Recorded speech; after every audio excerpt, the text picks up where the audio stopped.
Hey everyone, Chris and Jason here with the Private Lenders Podcast.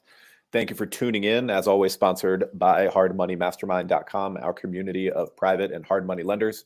Go check it out anytime, create a free account. All right, so today we're talking about the organizational chart for a successful hard money lending company at different sizes, right? So this can be day one when you're at 5 mil in the portfolio, 10 mil, 20 mil and beyond. We're going to break it down what the whole growth and evolution looks like.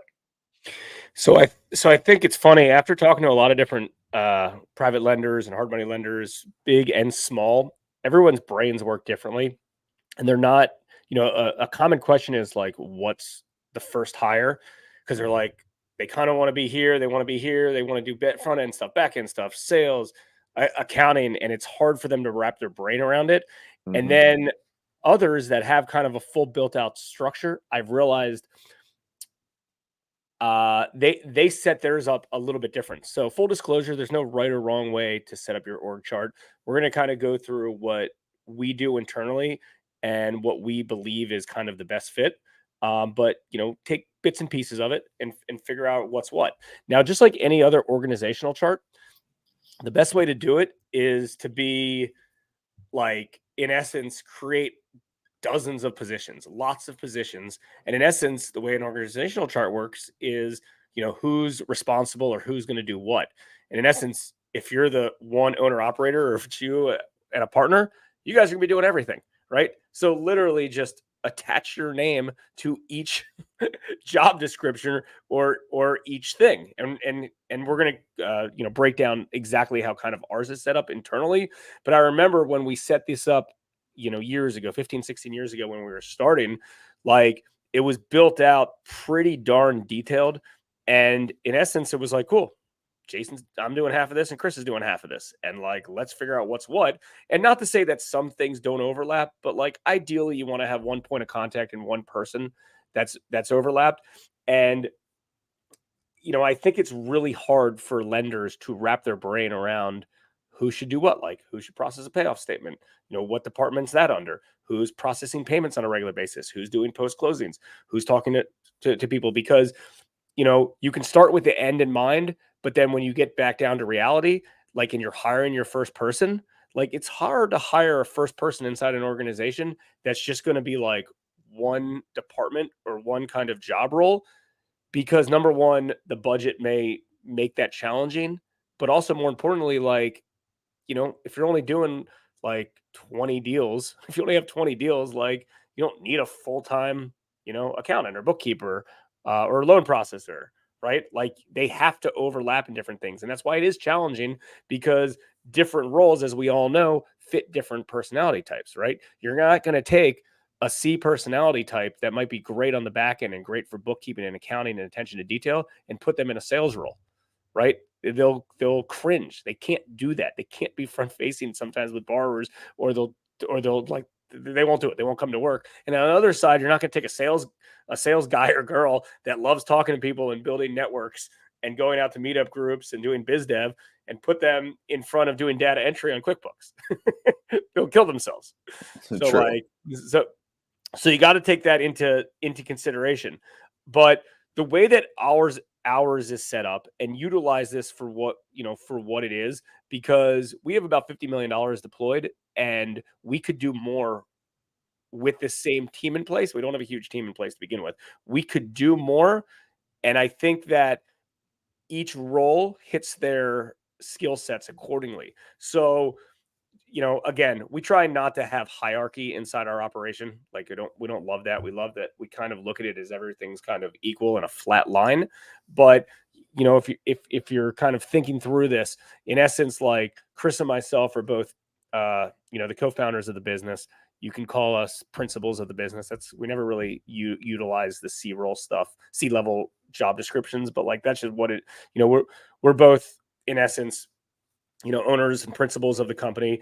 And like, my highest level task is underwriting, right? That's a high level task that personally, like, we're not going to employ anyone else to do. That's just what we do. And Chris's high level task is, call it investor relations, call it CFO.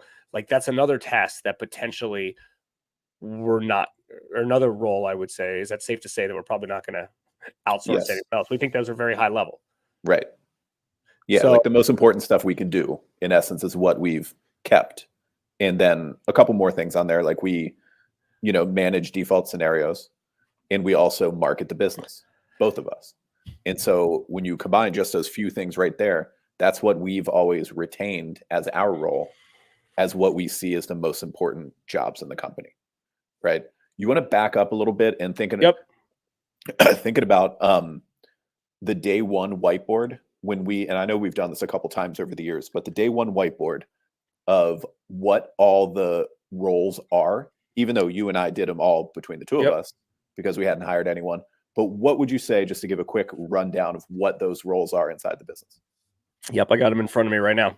And I'm, and I'm looking at it. And a lot of them are stuff that we kind of have internally kind of set already, because I believe that like the stuff from day one of the business to stuff of like day third year in the business, and and you're performing, it's the same roles, right? It's just who's doing what task.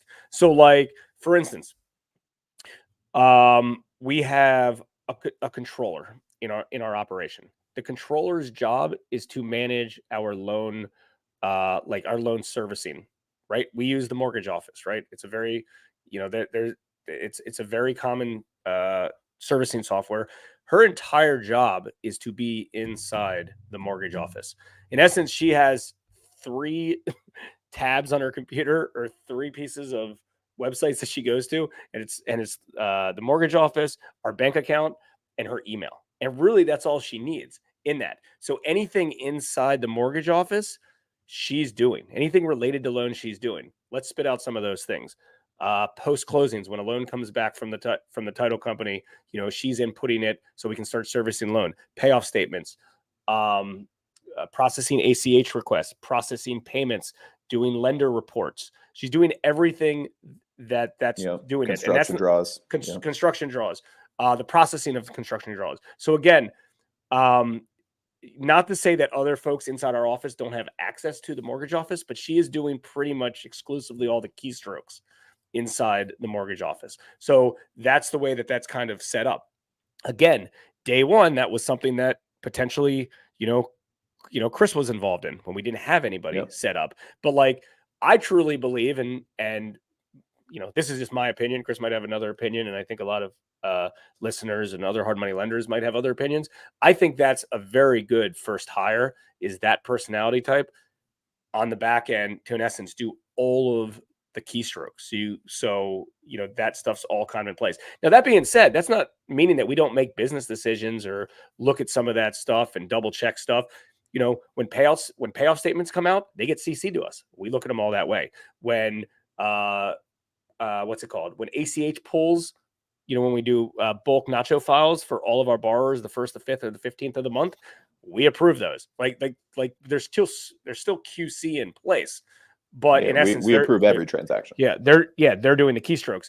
We also have a staff accountant in place, which in essence, they don't really need to work side by side, right? They're equal with stuff. So we have a separate accountant, separate bookkeeper, however you call it, that in essence does operating accounts, right? We have our office, and we have multiple other origination offices.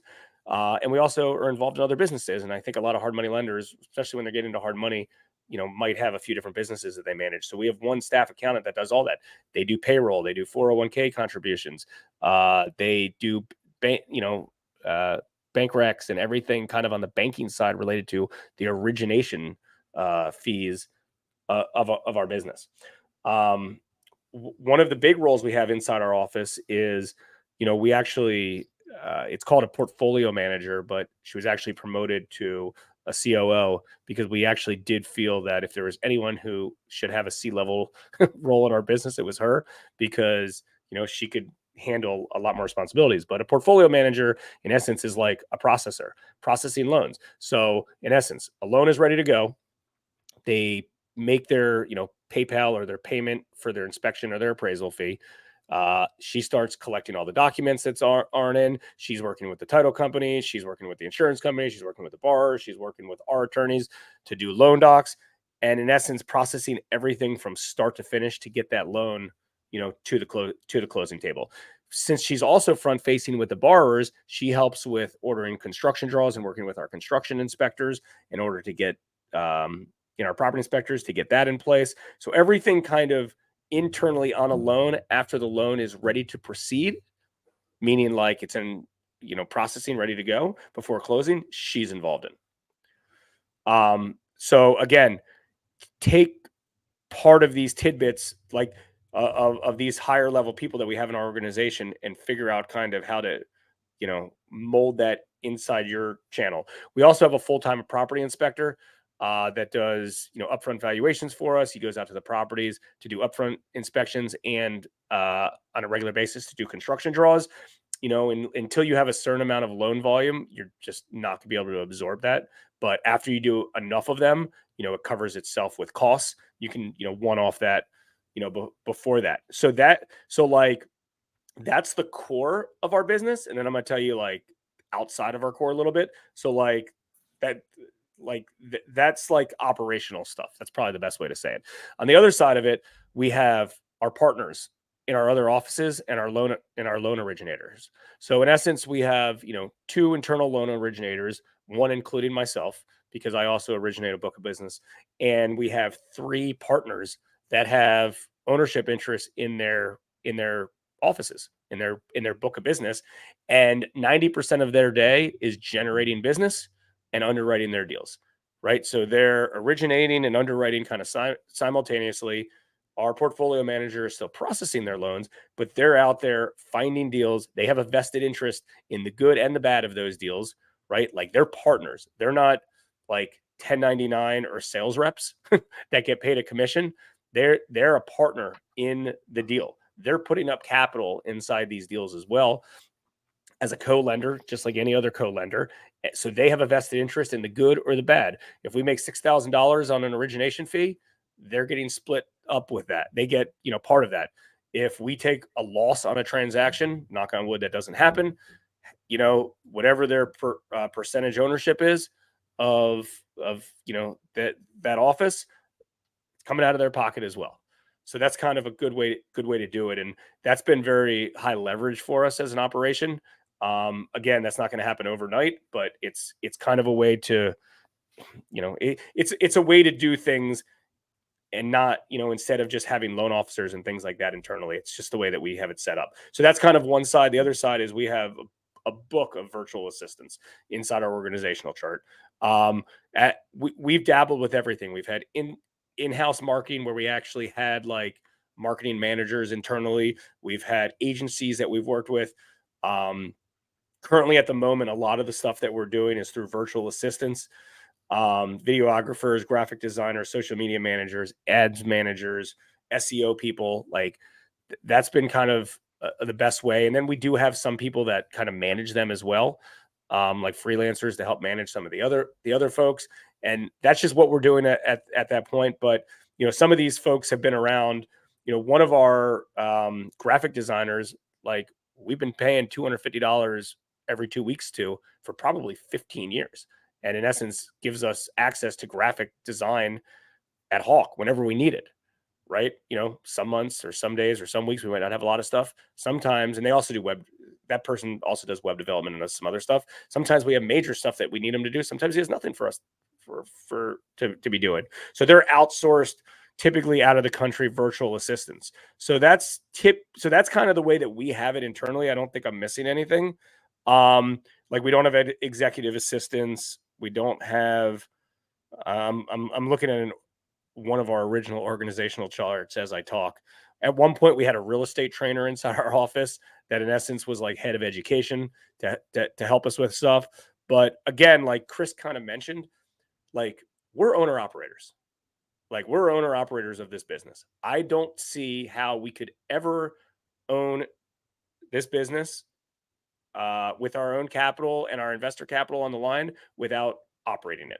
That's just our opinion. I'm not saying there's not other ways to do it. We owner operate it. And not only do we do the highest level tasks because we believe they're the highest level tasks and the most important tasks, they're also what we're passionate and enjoy doing. And that makes it easier and likable. Like Chris likes doing investor relations stuff. I also don't know how we would have anyone else do that. I like doing underwriting, and I also don't know how anyone else would do that.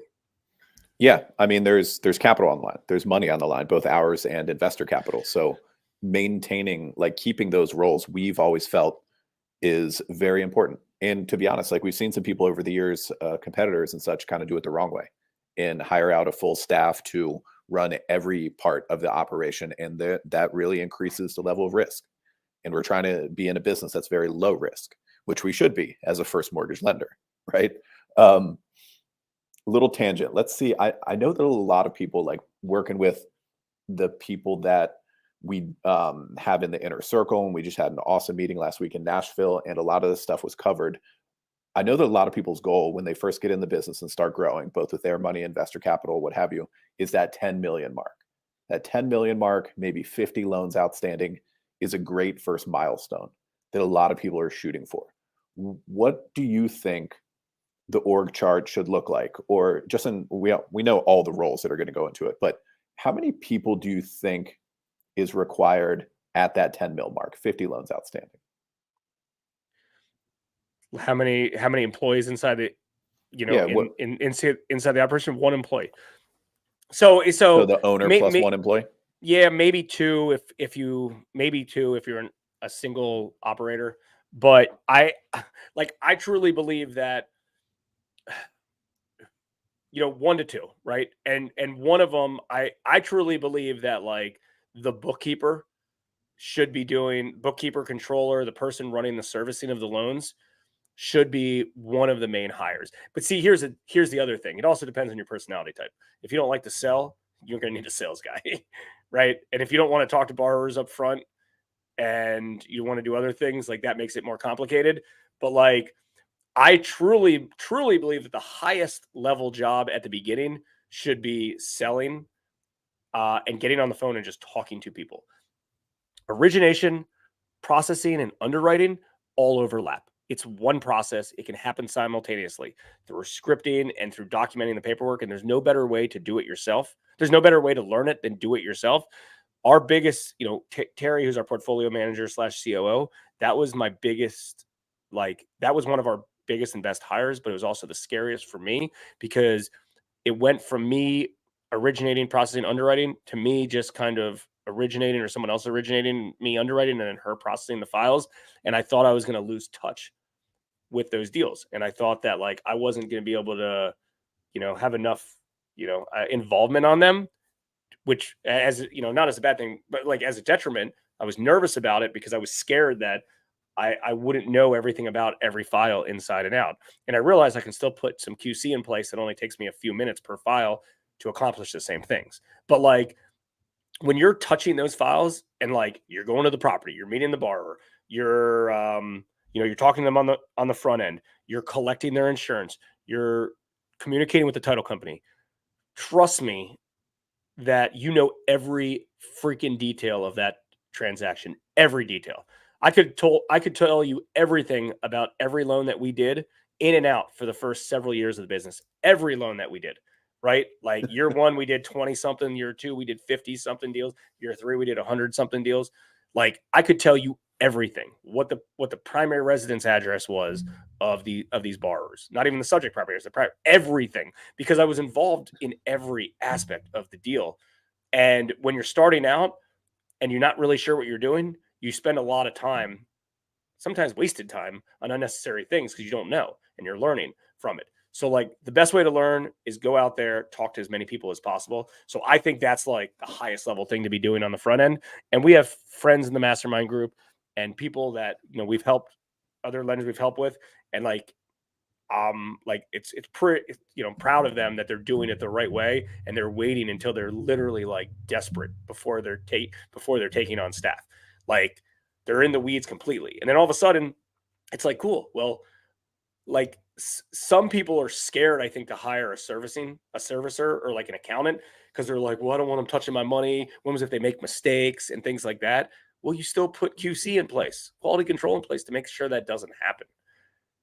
But right. I think somebody that comes in to do anything that's heavy keystrokes, you shouldn't be doing heavy keystrokes because it's dreadful. You should be doing, and it becomes a bottleneck. Yeah, That's it right. becomes a bottleneck. And after that portfolio manager hire, and we were reluctant about it at first, but once that happened, like that was a big growth period for us. Once that role came in, and we were, I don't remember exactly, but maybe we were at like 15 or 20 million at the time, something like that. And after that happened, that opened us up for some real growth, right?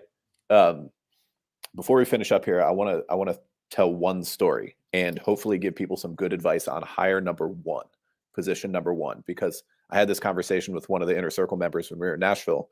She's a lender in Milwaukee, Wisconsin, around the 5 million mark, and wants to get to 10, and a solo operation right now. It's just her doing everything. And when we discuss this is the breakdown. Hopefully it's not the only way to do it, but this is the breakdown that we've seen to be successful for hire number one. And here's what it looks like. So you bring in someone who's going to, like Jason said, handle the accounting, and then also do some of the loan processor role in preparing files for closing. In these, I would prefer to have someone who has some accounting background and then teach them the loan processing role, as opposed to the opposite, right? I would like that accounting background. I think that works well. In terms of personality types, we talk about the DISC a lot. We're not going to go into too much detail now, but they're going to be a lot of S and probably some C personality type, maybe some I in there too. That's a great first hire right there.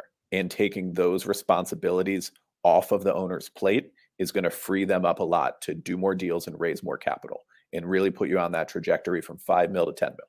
I think there's a lot of people who are watching and listening who are around that position. And that is, from experience, our best advice on that particular topic. So I hope that does help some people out there, along with the full scope of the org chart that we broke down today. We hope to catch you guys next time on the Private Lenders Podcast. In the meantime, do visit us at hardmoneymastermind.com. Join the conversation. We're in there every day, working with other private lenders who are members. And we'll see you next time right here on the podcast. We hope you enjoyed this episode of the Private Lenders Podcast. Please note that the opinions stated by all the speakers on this show are only opinions and not intended for legal, financial, or accounting advice. Please make sure to always check with your own legal, accounting, and financial professionals. If you enjoyed this episode of the Private Lenders Podcast, we'd appreciate it if you would spread the word. Make sure to check out hardmoneymastermind.com, the #1 free community for new and experienced private and hard money lenders.